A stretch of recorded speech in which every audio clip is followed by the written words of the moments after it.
हाल फिलहाल की सुर्खियों को देखें तो नेटो गठबंधन के अंदर का तनाव एक बार फिर से उभरकर सामने आया है। तो चलिए आज इस अंदरूनी खींचतान को समझने के लिए सीधे इतिहास के पन्नों में चलते हैं। तो आज की ये जो चर्चा है, इसकी चिंगारी डोनाल्ड ट्रंप के एक हालिया बयान से लगी है।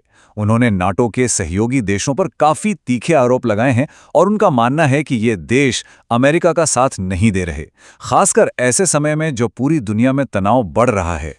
तो आखिर इस पूरी आलोचना की जड़ क्या है? देखिए, बात असल में ये है कि कई सदस्य देश अपनी रक्षा पर उतना खर्च नहीं कर रहे हैं जितना उन्हें करना चाहिए, और इसी वजह से गठबंधन के भीतर जिम्मेदारियों का जो संतुलन है वो बिगड़ रहा है।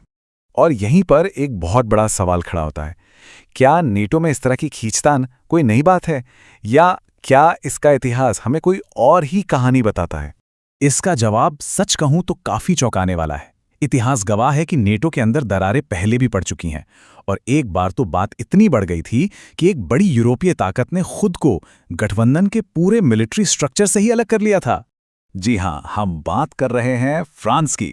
साल था 1966 जब फ्रांस ने एक बहुत ही बड़ा फैसला लिया। अब देखिए, यह समझना बहुत जरूरी है कि फ्रांस ने नेटो को पूरी तरह से नहीं छोड़ा था, बल्कि उसने खुद को गठबंधन की इंटीग्रेटेड मिलिट्री कमांड से बाहर किया था। इसका सीधा मतलब यह था कि अब फ्रांस की सेना नेटो के किसी भी जॉइंट ऑपरेशन या प्लानिंग का हिस्सा नहीं होगी, और ना ही किसी विदेशी सैनिक को फ्रांस की जमीन पर तैनात रहने की इजाजत होगी। तो चलिए जरा 1966 की इस कहानी में और गहराई से उतरते हैं और ये जानने की कोशिश करते हैं कि आखिर फ्रांस ने इतना बड़ा और निर्णायक कदम उठाया क्यों। इस पूरे ऐतिहासिक फैसले के पीछे एक ही शख्स थे, उस वक्त के फ्रांसीसी राष्ट्रपति चार्ल्स डी गॉल।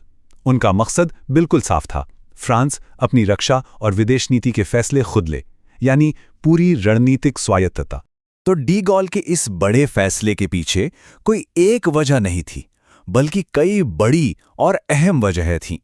चलिए एक एक करके इन पर नजर डालते हैं। सबसे पहली और शायद सबसे बड़ी वजह अमेरिका का दबदबा। डी गॉल को ये लगने लगा था कि नेटो असल में अमेरिका के हाथ का एक औजार बन गया है। वो ये बिल्कुल नहीं चाहते थे कि फ्रांस की नीतियां वॉशिंगटन में तय हों। उनका सपना फ्रांस को कोल्ड वॉर के दो ध्रुवों, अमेरिका और सोवियत संघ के बीच एक तीसरी आज़ाद ताकत के तौर पर देखने का था। दूसरी बड़ी वजह थी न्यूक्लियर ऑटोनॉमी। उस समय तक फ्रांस ने अपना खुद का न्यूक्लियर वेपन प्रोग्राम डेवलप कर लिया था, जिसे फोर्स दे फ्राप कहते थे। डी गॉल इस बात पर बिल्कुल अड़े हुए थे कि फ्रांस की परमाणु ताकत का कंट्रोल सिर्फ और सिर्फ फ्रांस के पास रहेगा। उसे किसी भी हालत में नेटो की कमान के नीचे नहीं रखा जा सकता। और फिर एक तीसरी वजह भी थी, दूसरों की लड़ाइयों में ना उलझना। उस वक्त वियतनाम युद्ध चल रहा था और फ्रांस को ये डर सता रहा था कि कहीं नेटो की वजह से उसे भी इस लड़ाई में ना घसीट लिया जाए, एक ऐसी लड़ाई जिसका फ्रांस के हितों से कोई लेना देना नहीं था।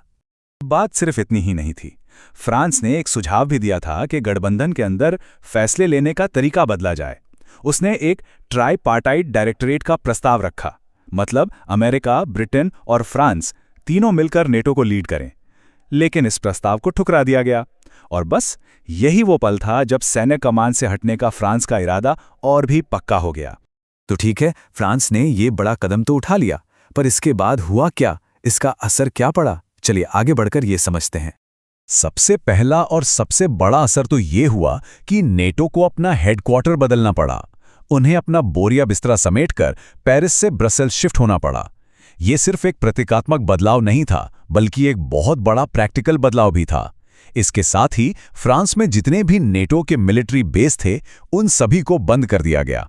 और ये कोई छोटी मोटी नाराजगी नहीं थी जो कुछ सालों में खत्म हो जाती। जानते हैं फ्रांस कितने समय तक नेटो की मिलिट्री कमांड से बाहर रहा? पूरे 43 साल, 43 ईयर्स। लेकिन हाँ, ये याद रखना जरूरी है कि वो सियासी तौर पर तब भी सदस्य था और डिप्लोमेटिक रिश्ते बने हुए थे। इस कदम ने नेटो को भी अपनी रणनीति पर दोबारा सोचने को मजबूर कर दिया था। तो अगर इस पूरी कहानी को संक्षेप में देखें तो 1966 में फ्रांस मिलिट्री कमांड से अलग हुआ, उसकी जमीन से सारे नेटो बेस हटा दिए गए, और फिर लगभग आधी सदी बाद 2009 में राष्ट्रपति निकोलस सार्कोजी के समय फ्रांस ने पूरी तरह से वापसी कर ली। तो इस पूरी ऐतिहासिक कहानी से आज हम क्या सीख सकते हैं? क्यों ये किस्सा आज भी मायने रखता है? चलिए इसे आज के हालात से जोड़कर देखते हैं। देखिए, सबसे बड़ी बात यह है कि ये सिर्फ इतिहास का एक पन्ना नहीं है। 60 के दशक में फ्रांस ने जो अपनी स्ट्रैटेजिक ऑटोनॉमी यानी अपनी आज़ादी के लिए लड़ाई लड़ी थी, उसकी गूंज आज भी नाटो की बहसों में साफ सुनाई देती है। चाहे वो डिफेंस पर खर्च की बात हो, राष्ट्रीय हितों की बात हो या फिर सामूहिक सुरक्षा की। और यहीं पर हम एक बहुत बड़े सवाल पर आकर रुक जाते हैं। एक तरफ है हर देश की अपनी संप्रभुता, अपने फैसले खुद लेने की चाह, और दूसरी तरफ है सामूहिक सुरक्षा यानी मिलकर खतरों का सामना करना। तो इन दोनों के बीच का ये जो सदियों पुराना तनाव है, ये आने वाले वक्त में नाटो जैसे गठबंधनों का भविष्य कैसे तय करेगा, ये एक ऐसा सवाल है जिसका जवाब हमें आने वाला वक्त ही देगा।